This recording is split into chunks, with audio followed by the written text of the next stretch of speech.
pleasure to be with all of you. My name is J.B Haws, and I teach church history at Brigham Young University, and it's a pleasure to be part of this panel. And I'm really moved by Dr. Maddox's comments about God's love and humility. That's really inspiring. Thank you very much. And what I hope to do in a few minutes is to give some recent historical perspective on the way Latter-day Saints have responded to, as we're talking in this panel about hate speech. I think outside observers have noted that Mormons are generally a chipper people. Studies in what geographers have called this area the Mormon culture region of the U.S. have shown that Mormons tend to smile a lot and have a positive outlook on life. Part of that is probably theological, since Mormons tend to take a more optimistic view of the fall of Adam and Eve and of human potential in cooperation with divine grace.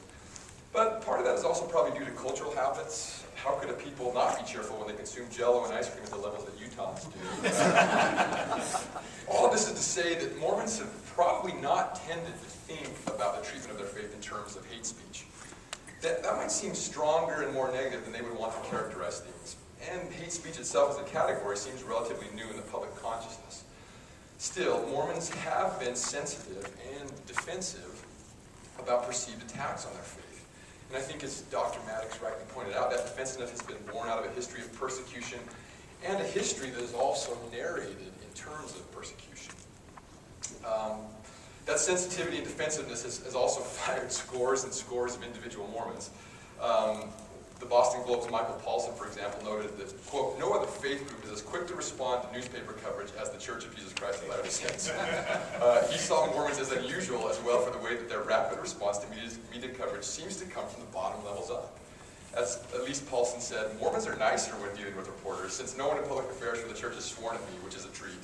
But I also can't recall anyone who was hung up on me." So there is that sensitivity and defensiveness. So in Mormons, the word anti has embedded itself in the Mormon vernacular. Here's a scenario many Latter-day Saints would recognize. A national magazine does a cover story on the LDS Church. Two Mormons are talking about it. One has read it, one is not. The one who hasn't read the feature might ask her friend, "Is it anti?" The shorthand is ubiquitous among Latter-day Saints. Anti means anti-Mormon. And Latter-day Saints have applied, rightly or wrongly, this anti-appellation to a host of public encounters, from politics to economics to pop culture. And these public square type social issues and the tensions that have grown out of national conversations over gender equality or race, for example, that are happening now, are certainly a big part of the story of the public's perception of Mormonism, especially in the decades since the 1970s. And some of those conversations and contests have taken on an anti-Mormon tint, at least in Latter-day Saint views. So what I want to start with is the 1980s, when outsiders and insiders agreed, a decade that saw a renaissance of anti-Mormonism and perhaps a new form of anti-Mormonism. Part of this was just the milieu of the decade. The picture of a cult had come into horrific focus in 1978 when Jim Jones led his People's Temple followers into mass suicide in Guyana. Scenes of 900-plus men, women, and children lying lifeless in the spots where they had drunk the cyanide-laced Kool-Aid made for indelible television images. Cult became a chilling word. Part of this, too, was the resurgence of evangelical Christian commentators into the national spotlight at that same time. But part of this was undoubtedly due as well to the numeric growth of the LDS Church in the 1960s and 70s. And what this growth facilitated was what Newsweek called the turf war. So of course, with the backdrop of the 19th century, a time of some intense anti-Mormon prejudice, which ancients call political religious opposition to the church and its policies. But the more recent history is coming against a backdrop where things had changed dramatically. Here's Jan Ships, again, a historian who's done some great work on Latter-day Saints in the 20th century. She said, "I'm convinced that it was the dramatic discrepancy between clean-cut Mormons and scruffy hippies that completed the transformation of the Mormon image from the quasi-foreign, somewhat alien-like likeness that it had been in the 19th century to the more than 100% super American portrait of the late 60s and early 70s. This is what even a Mormon director, recently retired Mormon director of public affairs, has called the golden age of Mormonism, the 1950s and the 1960s, when Mormons seems to be the epitome, the paragon of American virtues, of pioneer work ethic, of family friendliness, and in many ways had sort of just melted into the denominational diversity of the United States. Probably the strongest case in point of this is that when George Romney ran for president in 1967, 1968, his Mormonism was not the issue that it was for his son 40 years later. In fact, George Romney was called a political Billy Graham. And I think the contrast is that you think of an email that circulated widely to over 1 million subscribers in 2008 that called a vote for Mitt Romney a vote for Satan. That's one way to think of the trajectory from Billy Graham to Satan that Mormons have gone through the last 40 years. Now that's certainly oversimplifying things, but the story of what happened is worth noting. And perhaps we could point to 3 events that are sort of the 1, 2, 3 punch. For those of you who remember the 70s, Mormons made quite a splash with an advertising campaign called Homefront. The LDS Church launched this campaign taking advantage of FCC openings for public service commercials and free airtime, and these commercials just took off on radio waves and television broadcasts across the country. And for that decade, winning all kinds of awards and really cemented Mormons as the face of family friendliness. At the end of the decade of the 70s, the Equal Rights Amendment brought Mormons' family friendliness into the political arena.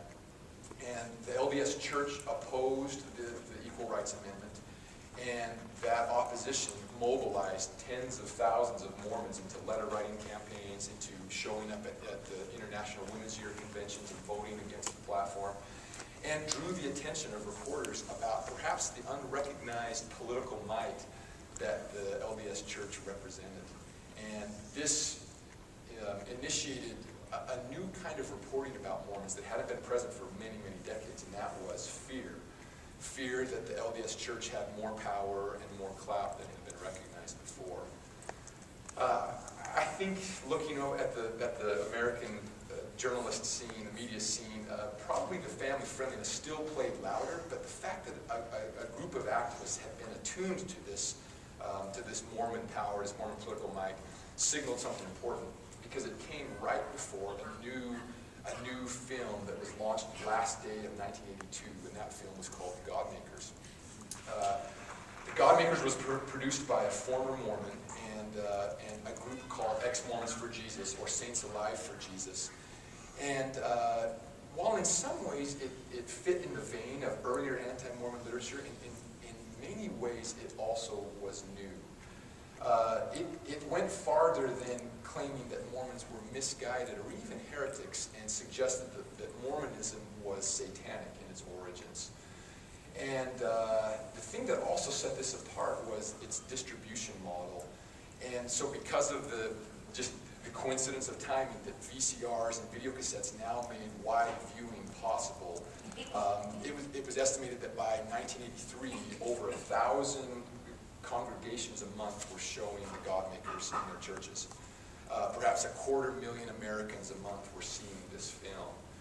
And the interesting thing about it was that the whole premise of the film was this idea of counterfeit, that the facade of Mormonism, this family-friendly facade, was hiding a sinister underbelly that had satanic origins. At first, I think the LDS Church's response was to sort of do what had kind of become the standard approach, was not to do much. Then I think that the LDS Church officials, public affairs officials, public relations officials recognized that this was having a dramatic impact. Even abroad, the film was being shown in places like Israel, where it created opposition to the Brigham Young University Jerusalem Center. It was shown in Ghana, where for a year and a half the LDS Church was outlawed in the nation of Ghana. So one approach, the approach the church took in most cases was local. It encouraged local Latter-day Saints to speak with public school officials, for example, so that schools could not be rented for the showing of the Godmakers, to write letters to the editor to ask for not to allow advertising space. But it was hard to swim against the tide that this movie, the momentum this movie already had. Significantly, a group of pastors in Arizona, they banded together and labeled this movie religious pornography, and the National Conference on Christians and Jews condemned the movie. But I think that the movie had more momentum than even some of these kind overtures and could stop.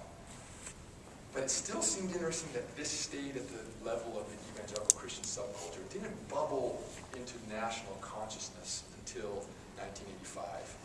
And sadly, we are in Salt Lake commemorating the 30th year anniversary of a tragic event that happened in Salt Lake when 2 Latter-day Saints were killed by bombs by a man named Mark Hoffman, who had for the 5 years previous been selling documents that were purported to be documents written by church founder Joseph Smith and some of his early associates that were changing the narrative, the historical narrative of Mormonism, bringing up themes that seemed really strange and foreign, a lot of occult-type things.